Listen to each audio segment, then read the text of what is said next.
हम सब रोज काम करते हैं। किसी का ऑफिस, किसी की दुकान, किसी की पढ़ाई। लेकिन हम में हमेशा एक सवाल रहता है, क्या मैं सही कर रहा हूं? क्या ये कर्म मुझे शांति देगा या और ज्यादा उलझन? भगवान श्री कृष्ण अध्याय 4 के श्लोक 21 से 25 में बताते हैं कि किस तरह सही भाव से किया हुआ कर्म हमें बंधन से मुक्त कर देता है। आइए समझते हैं ये दिव्य ज्ञान। श्लोक नंबर 21 का अर्थ है, जो इंसान आशाओं से मुक्त है, मन और आत्मा पर काबू रखता है, जिसने संग्रह की इच्छा छोड़ दी, वह सिर्फ शरीर की जरूरतें पूरी करने के लिए कर्म करता है और पाप में नहीं फंसता।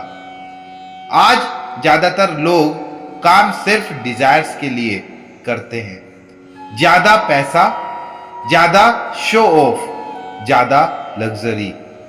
इसी की वजह से स्ट्रेस और कंपैरिजंस बढ़ता है। जब कर्म सिर्फ जरूरी जरूरतों के लिए और संतोष के साथ किया जाए तो वो पवित्र हो जाता है।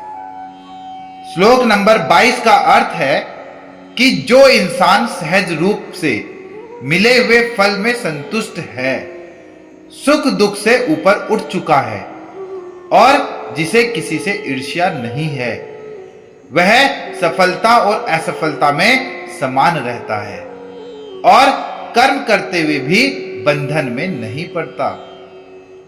आज लोग सक्सेस मिलते ही घमंडी और फेलियर मिलते ही डिप्रेस्ड हो जाते हैं।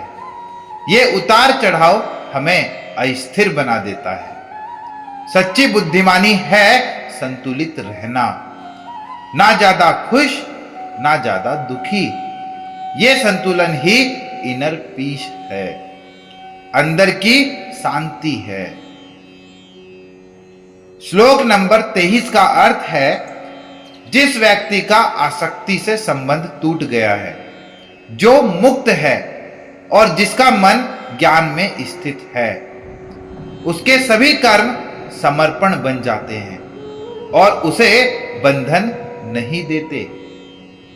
अगर हम हर काम को भगवान को अर्पण मानकर करें, जैसे पढ़ाई को सेवा, नौकरी को पूजा, तो स्ट्रेस नहीं होता। लेकिन जब काम ईगो या फायदा दिखाने के लिए होता है, तब वही बंधन बनता है। हर कर्म को यज्ञ समझो, समर्पण भाव से करो। यही एटीट्यूड कर्म को पूजा बना देता है। श्लोक नंबर 24 का अर्थ है, यज्ञ में अर्पण भी ब्रह्मा है, आहुति भी ब्रह्मा है, अग्नि भी ब्रह्मा है और यजमान भी ब्रह्मा है।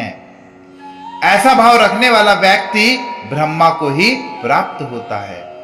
जब इंसान हर चीज को ईश्वर का रूप मानता है, भोजन, काम, सेवा, परिवार, तो वो भी कभी अकेला नहीं महसूस करता। स्ट्रेस की जगह ग्रैटिट्यूड और पॉजिटिविटी आ जाती है। भगवान हर जगह है। हर काम को भगवान की पूजा मानकर करो।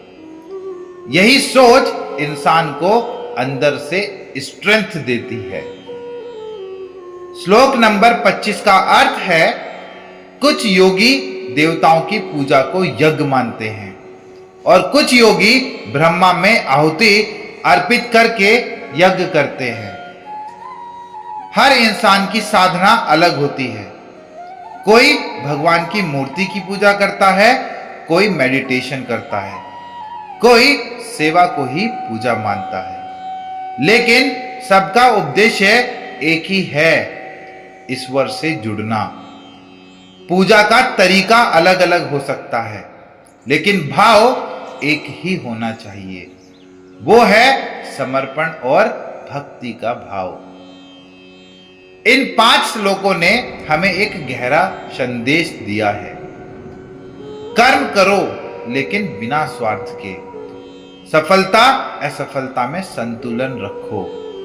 हर काम को अर्पित मानो भगवान को।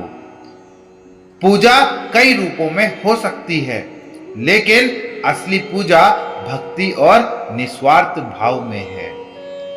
अगर ये ज्ञान जीवन में उतार लिया तो न केवल स्ट्रेस कम होगा बल्कि जीवन में सच्चा आनंद भी मिलेगा।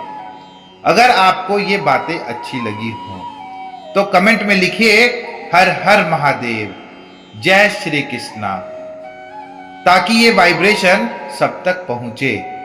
वीडियो को लाइक और शेयर करें और चैनल को सब्सक्राइब करना मत भूलिए।